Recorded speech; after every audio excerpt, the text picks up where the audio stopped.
नमस्कार. मी माणिक मुंडे. तुम्ही एक काम करा. तुमचा मोबाईल ओपन करा, यूट्यूबवर जा आणि यूट्यूबवर एक गोष्ट सर्च करा. एकनाथ शिंदे ऑन नवाब मलिक. जो पहिला व्हिडिओ तुमच्या समोर येईल, त्या व्हिडिओला क्लिक करा आणि तो व्हिडिओ पूर्णपणे ऐका. हा तोच व्हिडिओ आहे, ज्या व्हिडिओमध्ये एकनाथ शिंदे मुख्यमंत्री झाल्याच्यानंतर सभागृहामध्ये एकनाथ शिंदेंनी नवाब मलिक हे देशद्रोही असल्याचं सांगितलेलं होतं. त्याच्यावर प्रचंड मोठा गदारोळ झाला. तो गदारोळ झाल्याच्यानंतरही एकनाथ शिंदेंनी माफी मागावी अशी त्यावेळेस विरोधी पक्षातल्या लोकांनी मागणी केली. तरीसुद्धा तशी माफी न मागता उलट एकनाथ शिंदे स्वतःच्या वक्तव्यावर ठाम राहिले आणि परत एकदा नवाब मलिक यांच्यावर कसे देशद्रोहाचे गुन्हे दाखल आहेत आणि त्यांची कार्य त्यांच्या ॲक्टिव्हिटीज कशा देशद्रोही आहेत हे परत एकदा त्यांनी सभागृहामध्ये सांगण्याचा प्रयत्न केला आणि हा तोच व्हिडिओ आहे. कट टू आज या. आज परत एकदा सभागृहामध्ये नवाब मलिक सध्या ते बेलवर आहेत, मेडिकल बेलवर आहेत. जेलमधनं ते सध्या बाहेर आहेत. ते नवाब मलिक आज सत्ताधाऱ्यांच्या बाकावर बसताना संपूर्ण महाराष्ट्रानं पाहिलेलं आहे. तिथं आज सकाळी येईपर्यंत नवाब मलिक नेमके कुठल्या गटामध्ये आहेत याची कुणालाही माहिती नव्हती किंवा ते कळत नव्हतं, स्पष्ट होत नव्हतं. कालपर्यंत असं दिसत होतं किंवा सकाळपर्यंत असंच चित्र होतं की नवाब मलिक हे सध्या शरद पवार गटात आहेत, त्याच्यामुळे ते विरोधकामध्ये बसतील. पण घडलं नेमकं त्याच्या उलटं. नवाब मलिक हे सभागृहात गेले आणि ते थेट सत्ताधाऱ्यांच्या बाकावर बसले. त्याच्यानंतरच लक्षात आलं की नवाब मलिक हे अजित पवारांच्या गटामध्ये आहेत. हे तेच नवाब मलिक आहेत, ज्या नवाब मलिकावर आधी देवेंद्र फडणवीसांनी विरोधी पक्षनेता असताना प्रचंड रान उठवलेलं होतं. नवाब मलिक यांचा दाऊदशी कसा संबंध आहे, हसीना पारकरकडनं ती कशी प्रॉपर्टी घेतली, त्यांच्यावर ईडीनं कारवाई केलेली आहे. ईडीनं चार्जशीट दाखल केलेली आहे. त्याच्यानंतर CBIने केलेली आहे. ह्या सगळ्या केसेस नवाब मलिकांच्या विरोधात आहेत. केसेस तशा वेगवेगळ्या नेत्यांकडं वेगवेगळ्या नेत्यांच्या विरोधामध्ये आहेत. पण नवाब मलिकांची केस मात्र पूर्णपणे वेगळी आहे. कारण नवाब मलिकांच्या विरोधामधली जी केस आहे त्याच्यात देशद्रोहाचा गुन्हा आहे. त्याच्यामुळंच फडणवीसांचे जे आधी विरोधी पक्ष असताना त्यांनी रान उठवलेलं होतं, त्याला बऱ्यापैकी लोकांचा सपोर्ट मिळालेला होता. ते नॅरेटिव्ह सेट करण्यामध्ये देवेंद्र फडणवीस सक्सेस झालेले होते. त्याच्यामुळंच आधी देवेंद्र फडणवीस आणि त्याच्यानंतर एकनाथ शिंदेंनीही सभागृहात तेच पुढं मांडल्याच्या नंतर नवाब मलिकांच्या अडचणी वाढलेल्या होत्या. आता ही गोष्ट वेगळी आहे की ज्यावेळेस आघाडीचं सरकार होतं त्यावेळेस नवाब मलिक आणि एकनाथ शिंदे हे त्याच एकाच मंत्रिमंडळामध्ये दोघेही मंत्री म्हणून काम करत होते. त्यावेळेसही त्यांच्यावर असे आरोप होते. त्यावेळेस मात्र एकदाही एकनाथ शिंदेंनी नवाब मलिकांच्या विरोधामध्ये कुठला शब्द वापरल्याची, उच्चारल्याची सध्या तरी कुठेही नोंद नाही आहे. उलट त्यावेळेस ते एकत्र एकमेकांच्या मांडी लावूनच कदाचित कॅबिनेटच्या मीटिंगमध्ये बसत असावेत, तिथे चर्चा करत असावेत, एकत्रच ते होते. पण जसेही एकनाथ शिंदे भाजपसोबत आले त्यावेळेस त्यांची भाषा बदलली, त्यांचा टोन बदलला, त्यांचा अजेंडा बदलला आणि त्यांनी फडणवीसांनी जे आधी फाईल तयार केलेली होती आणि त्याच्यावर रान उठवलेलं होतं नवाब मलिकांच्या विरोधामध्ये, तोच त्यांनी सभागृहामध्ये आले आणि सभागृहामध्ये नवाब मलिकांची क्राईमची कुंडली वाचली आणि ज्यात ते परत हे नक्की सांगत होते की नवाब मलिक हे देशद्रोही आहेत, त्यांच्यावर देशद्रोहाचा गुन्हा आहे, त्याच्यामुळे ते माफी मागणार नाहीत. हे झालं गेल्या 9 महिन्यामध्ये कुठून कुठपर्यंतचं काय काय फरक पडलं त्याच्यावरची ही गोष्ट. दुसरी गोष्ट आज एक असं पत्र बाहेर आलेलं आहे आणि ते बऱ्याचशा TV चॅनल्सनेही दाखवलेलं आहे की आज देवेंद्र फडणवीसांनी अजित पवारांना एक पत्र लिहिलं आहे आणि त्या पत्रामध्ये त्यांनी नवाब मलिकांना महायुतीत कसं घेता येणार नाही अशी विनंती केल्याचं दिसतं आहे आणि ते कसं धोकादायक आहे आणि त्यांच्यावर कसे देशद्रोहाचे गुन्हे आहेत असंही त्या पत्रामध्ये बऱ्यापैकी नोंद दिसते. ते पत्र तसं अधिकृतरित्या बाहेर नाही आहे, पण TV चॅनल्सकडे ही अशी एक अधिकृत भूमिका फडणवीसांची पोहोचलेली आहे. अर्थातच त्यात ती नाकारलीही गेलेली नाही आहे, भाजपनेही ती नाकारलेली नाही, खुद्द फडणवीसांनीही ती नाकारलेली नाही. त्याच्यामुळं त्या पत्रामध्ये दम दिसतो आहे आणि त्या पत्रामध्येच त्यांनी हे सांगण्याचा प्रयत्न केलेला आहे की नवाब मलिक महायुतीत असणं चुकीचं आहे. महायुतीमध्ये नवाब मलिकांची जागा नाही. हा झाला दुसरा पार्ट. आत्ता जो दबाव आहे तो आहे अजित पवारावर. अजित पवार याचं काय उत्तर देतात, याचं काय सोल्युशन काढतात याकडं सगळ्यांचं लक्ष आहे. मला असं दिसतं की अजित पवार हे फार काही कठोर भूमिका घेऊन आता त्यांची काही हकालपट्टी वगैरे करतील, तुम्ही आमच्यात बसू नका वगैरे असे सांगतील, याची शक्यता कमी आहे. उलट असं असेल की नवाब मलिक सध्या मेडिकल बेलवर बाहेर आहेत. आज ते सभागृहात आले. कदाचित काही दिवस आणखी ते सभागृह जॉईन करतील आणि ते परत एकदा स्वतःच्या घरी तब्येतीचं कारण ठेवून त्यांना घरी बसवलं जाईल. म्हणजे कामकाजामधनं ते बाजूला पडतील. पण त्यांची हकालपट्टी होईल का? जशी मागणी महायुतीतनं भाजपच्या गटाकडनं होते तसं प्रेशर क्रिएट केलं जातं आहे, तर त्याची शक्यता मला कमी वाटते. पण बघूया का जे काही होईल ते.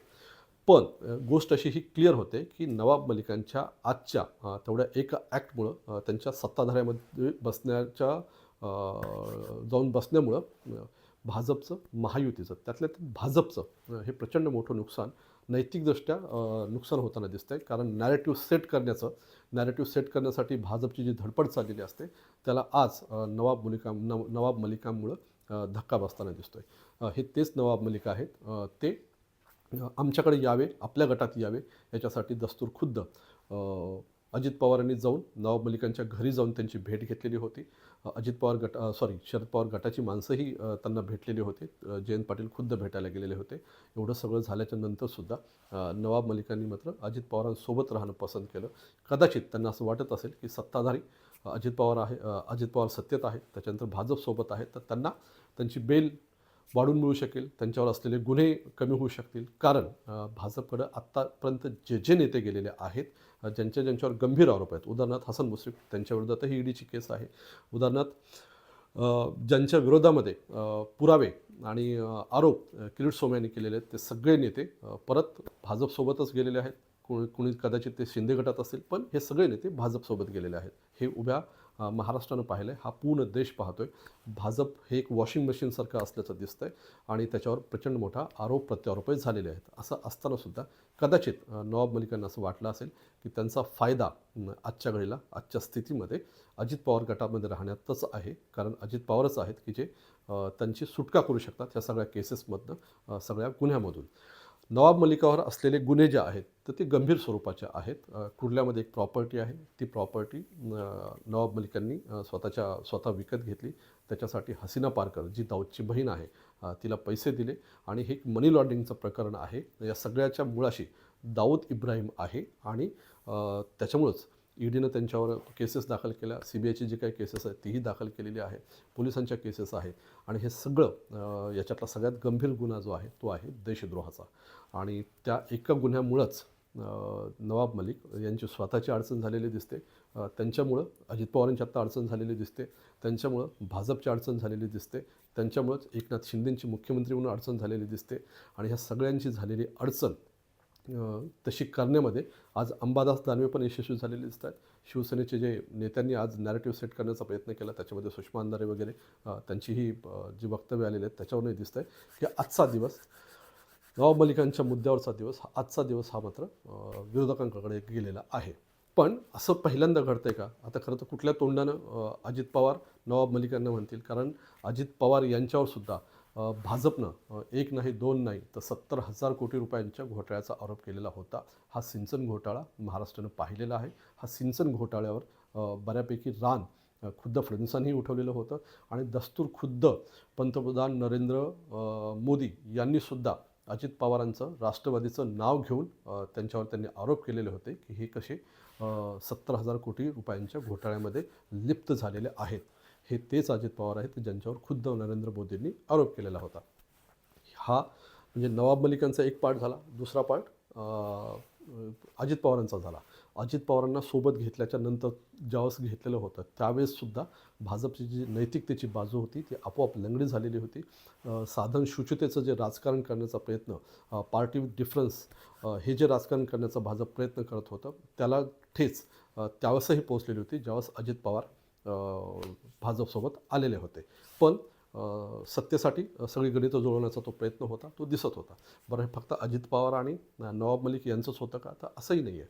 भाजपनं स्वतः दस्तूर खुद्द देवेंद्र फडणवीसांनी नारायण राणेंची सिंधुदुर्गातली क्राईमची कुंडली सभागृहामध्ये वाचलेली होती. 2016चं प्रकरण आहे. हवं तर तुम्ही परत एकदा जाऊन गुगलवर सर्च करा किंवा यूट्यूबवर जाऊन सर्च करा, देवेंद्र फडणवीस ऑन नारायण राणे. तर आता हे जो पहिला बाईट येतो ना, तो बाईट 2016चा आहे. त्यावेळेस नारायण राणे हे विरोधी पक्षामध्ये होते, फडणवीस हे मुख्यमंत्री होते. नारायण राणे असं म्हणाले की भाजप हा गुंडांचा पक्ष आहे आणि हे सभागृहात बोलले होते नारायण राणे. त्याला उत्तर देत असताना फडणवीसांनी जे वक्तव्य केलेलं आहे तर ते नारायण राणेंची क्राईम कुंडली आहे सिंधुदुर्गामध्ये, की त्यांच्यावर कुठल्या कुठल्या स्वरूपाचे गुन्ह्यापासून ते खंडणीपासूनचे अंकुश राणे प्रकरण, श्रीधर नाईक प्रकरण वगैरे अशा प्रकरणांचा उल्लेख फडणवीसांनी सभागृहामध्ये केलेला आहे.